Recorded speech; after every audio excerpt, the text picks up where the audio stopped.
Dashrath Manji, the man who broke a mountain. Someone built empires to be remembered, but one man broke a mountain to forget his pain. No army behind him, no machines, just two hands and one hammer, and the echo of a love that death could not silence. This is not the story of a king, but a poor man who became one in the kingdom of will. Dashrath Manji, a name unknown to most. A man born in the dusty village of Gelur, Bihar, where hunger was normal, roads were dreams, and the world beyond the mountain felt like another planet. He was a laborer, his only possessions, his hand and his love for his wife, Falguni. Together, they built a life not rich in things but in warmth. One day, Falguni fell, bleeding and crying. She needed a doctor urgently. But between Dashrath and the nearest hospital stood a 300-foot tall mountain. By the time he reached help, she was gone. That night, the mountain did not just take his wife, it took his peace. And that's when the mad idea was born. The villagers laughed. Pagal ho gaya hai. He has gone mad, they said. After all, who tries to break a mountain with a hammer and chisel? But Dashrath was not mad, he was in mourning.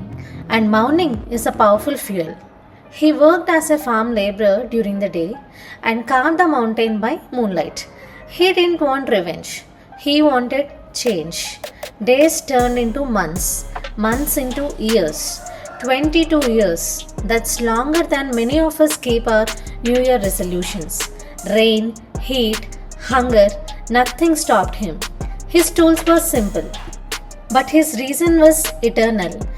He was not just breaking rocks, he was cutting through cruelty, through neglect, through fate itself.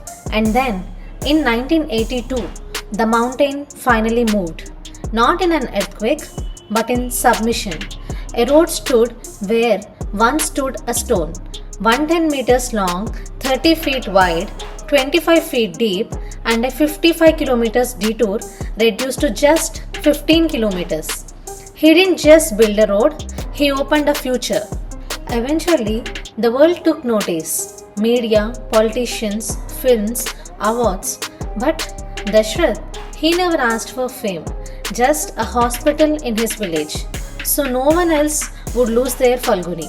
When he died in 2007, India mourned. A poor man with no land had carved himself into history. Dashrath Manji didn't wear a cape, he didn't go viral, he just kept hitting the rock, one blow at a time.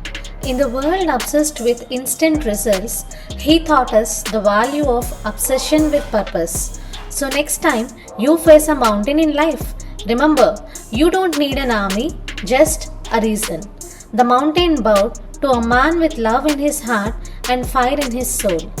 Now stop for a moment and ask yourself, would you keep going for 22 years, all alone? If the world laughed at you, would you fight every single day with no money, no help, no applause, just to make sure no one else suffers what you did? Most of us give up on our goals after 22 days. He didn't for 22 years. And that's the message Dashrath Manji leaves us with. If your why is strong enough, no mountain can stand in your way. Not every hero wears medals. Some wear dust, scars, and silent determination. And if a poor man with a hammer can change the map of a village, what excuse do we have? You don't need money, you don't need followers, you just need fire in the soul and the reason that breaks you open. So I ask you, what is your mountain? And more importantly, will you break it or will you let it break you? Real power is not in the strength, it is in staying when no one else does.